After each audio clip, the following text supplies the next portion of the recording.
Salut! Si vous ne savez pas qui je m'appelle Tiffany et je suis une passionnée de créativité qui aspire à devenir la meilleure version d'elle-même. Pour vous donner un petit peu de contexte, mon but est de vous apporter le maximum de valeur sur le développement personnel et de vous apporter les clés pour pouvoir les mettre en application dans votre quotidien. J'ai lu des dizaines de livres, j'ai écouté et regardé des centaines de vidéos et de podcasts concernant l'amélioration de soi. J'ai participé à des séminaires et j'essaie au quotidien de m'entourer au plus possible de personnes qui sont dans la même dynamique que moi. Dans cet épisode, je vais vous donner les 5 habitudes qui ont changé ma vie, celles qui ont le plus d'impact au quotidien sur moi et qui m'ont permise d'actionner le mode 2.0. C'est pas des habitudes comme juste faire du sport ou boire de l'eau, c'est plutôt des habitudes qui se passent là-haut et que vous pourrez intégrer à votre quotidien. Elles sont plus ou moins liées entre elles, donc je vous invite à bien rester jusqu'à la fin pour en comprendre la totalité.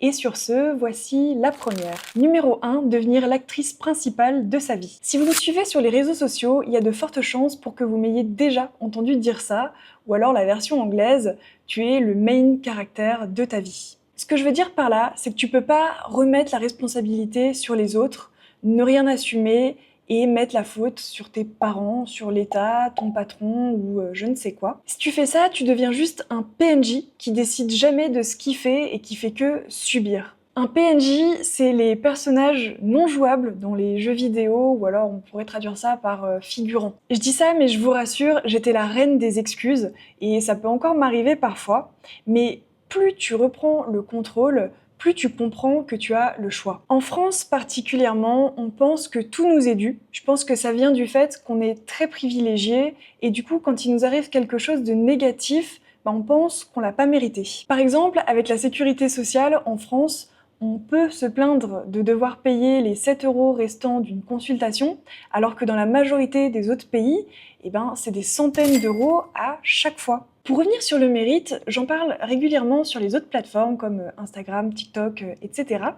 Et au risque de me répéter, on se dit souvent qu'on mérite pas ça. On se demande pourquoi il nous arrive telle et telle chose, mais qui prend sincèrement le temps de se poser la question et de répondre honnêtement à ça? Je vais prendre un exemple, pourquoi j'ai loupé mon train, et je vais vous donner en premier les réponses d'un PNJ, et ensuite la vraie réponse, celle du personnage principal. Donc pourquoi j'ai loupé mon train aujourd'hui? Il y a la réponse classique, c'est à cause des embouteillages. Eh bien non, c'est parce que je suis arrivée en retard. Deuxième exemple de réponse, plus rare avec la SNCF, mais bon, on sait jamais. Il est parti avant l'heure. Eh bien non, c'est parce que je ne suis pas arrivée assez en avance. Ça peut être aussi, il y a une dame qui m'a retenue sur le quai et du coup, j'ai loupé mon train. Non, c'est parce que j'ai pas coupé court, j'ai pas osé dire non. Quand je dis les autres, ça peut aussi être des objets. Par exemple, la machine buguait, la machine marchait pas. Eh bien non, c'est parce que je ne m'y suis pas pris à l'avance. Ça pourrait être aussi, il n'y avait plus de place. Eh bien non, c'est parce que je me suis mal organisée. Bon, je pense que je vais m'arrêter là, vous avez compris l'idée. La mentalité à adopter, c'est de se dire « c'est ma faute ».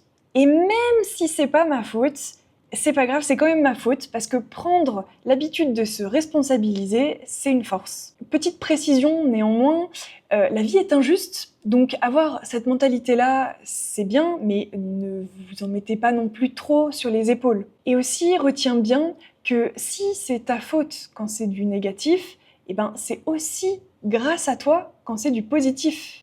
Parce qu'on rejette sur les autres quand c'est du négatif, mais on le fait aussi quand c'est du positif, que ce soit le syndrome de l'imposteur par modestie ou je ne sais quoi. Eh bien non, pareil, si tu as réussi à signer ton premier contrat, c'est pas de la chance ou parce que tu avais le bon contact, c'est parce que tu as travaillé dur ou alors tu as parlé aux bonnes personnes et tu as su convaincre. En te responsabilisant et en acceptant les conséquences de tes actes et de tes choix, eh bien tu deviens l'actrice de ta vie. C'est toi qui décides et tu peux faire ce que tu veux. Si tu laisses toujours les autres choisir pour toi, il y a de fortes chances pour que tu aies des regrets.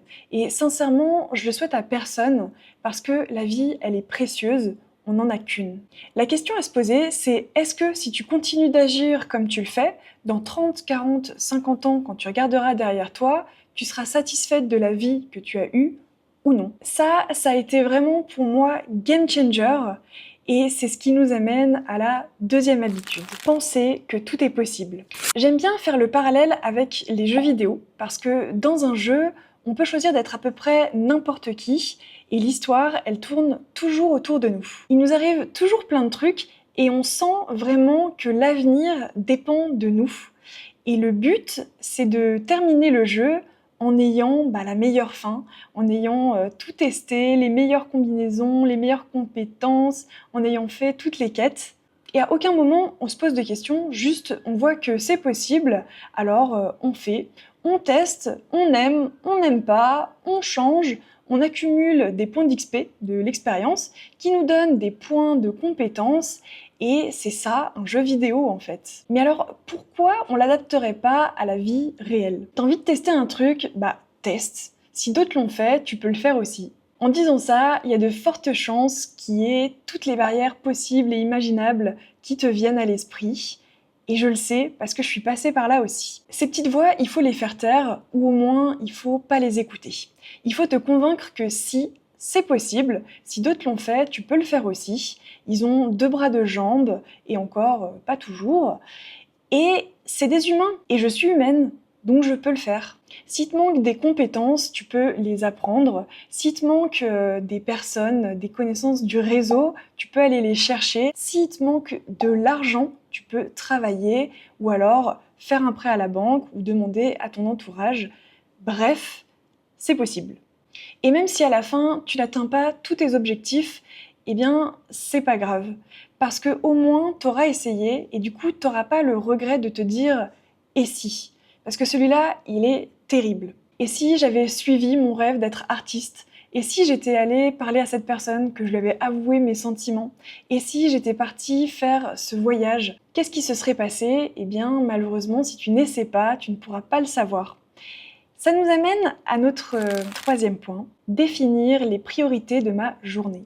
Ça m'a vraiment aidée pour mon organisation parce que j'étais un petit peu tête en l'air, j'avais tendance à oublier certaines choses et à me faire rattraper par le temps. Maintenant, j'ai un planning fixe avec mes tâches récurrentes et je laisse un petit peu des trous partout pour pouvoir caler des rendez-vous, des imprévus ou tout simplement les tâches ponctuelles que j'ai à faire et qui sont notées sur ma to-do list. Cette to-do list, je la range, si je puis dire, et pour ça, je me suis inspirée de la matrice d'Eisenhower.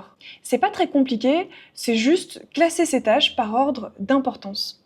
Il y a les tâches qui sont pas importantes, les tâches qui sont importantes, les tâches qui sont urgentes, et celles qui sont importantes et urgentes. Donc la matrice d'Eisenhower. Avant tout, je vais faire la distinction entre urgent et important. Il y en a une qui nécessite une action rapide, alors que l'autre va apporter de la valeur. Les tâches importantes et urgentes, c'est la priorité.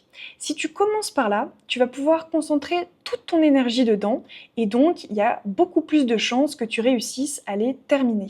Ces tâches, elles sont soit dues à la procrastination, soit à une mauvaise organisation, soit des événements extérieurs. Si tu ne les fais pas, il peut vraiment y avoir des complications, et on n'a pas envie de se rajouter du stress, donc il faut vraiment commencer par là. Par exemple, ça peut être une présentation que tu dois faire le lendemain ou faire ta déclaration d'impôt. Ensuite, il y a les tâches importantes. Elles, c'est pour atteindre tes objectifs de vie. Il n'y a pas forcément d'échéance ou alors c'est loin, mais si tu repousses, ça peut se transformer en urgence. C'est par exemple préparer un examen, faire du sport ou regarder une vidéo sur l'amélioration de soi. Après, il y a les tâches urgentes, mais pas importantes. Il faut au maximum les déléguer ou tout simplement dire non. Souvent, c'est des tâches qui découlent de faits extérieurs, comme par exemple, on te demande de gérer un dossier en plus ou de garder un chien le temps que la personne fasse une course. Faut pas être cruel et égoïste à 100% non plus, mais il faut penser aux conséquences que ça implique. Et enfin, les tâches qui ne sont pas importantes. Je fais en sorte d'en avoir le moins possible, c'est-à-dire que je les supprime pour qu'elles n'apparaissent même pas sur ma liste, et celles que je peux faire en moins de 5 minutes, je les fais tout de suite, comme mettre une machine en route par exemple. À moins que ce soit urgent, évite par contre de trier tes mails ou ce genre de tâches, parce que souvent ça va t'emmener sur d'autres tâches ou rallonger ta liste, et c'est tout ce qu'on veut pas.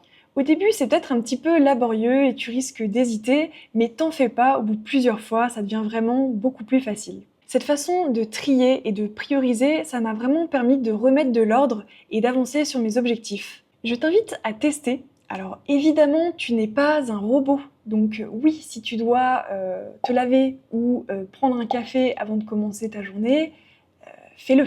Mais en suivant cette méthode, si t'as pas réussi à tout faire dans ta journée, c'est pas grave, parce que tu auras au moins fait le plus important et le plus urgent. Maintenant, passons au point numéro 4, prendre soin de moi. Tout simplement.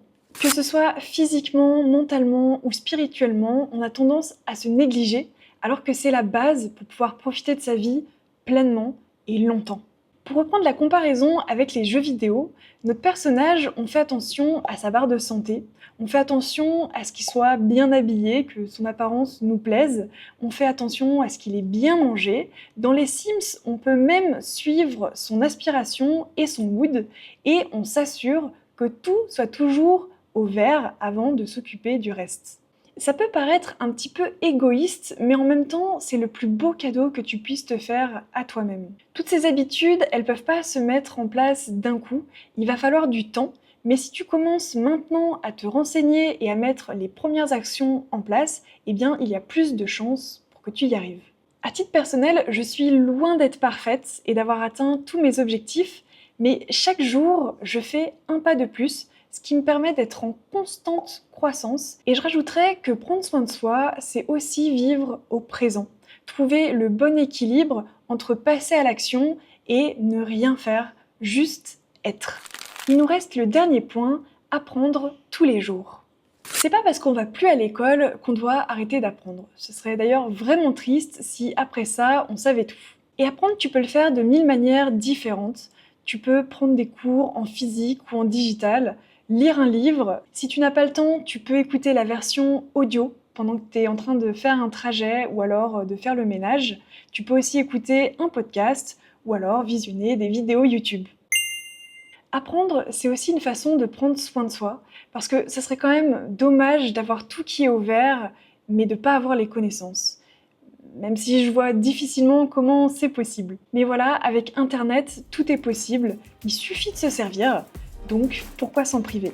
On arrive à la fin de cette vidéo, il y a encore plein d'autres bonnes habitudes, mais on est tous différents, donc il faut tester. Je vous remercie de m'avoir écouté et j'espère que vous aurez pu en retirer quelque chose de positif. Pour moi, les 5 habitudes que je viens de vous donner, c'est vraiment la base pour pouvoir construire le reste. Je ferai peut-être un épisode 2 si ça vous intéresse. D'ici là, que la force soit avec vous. On se retrouve mercredi. Bye!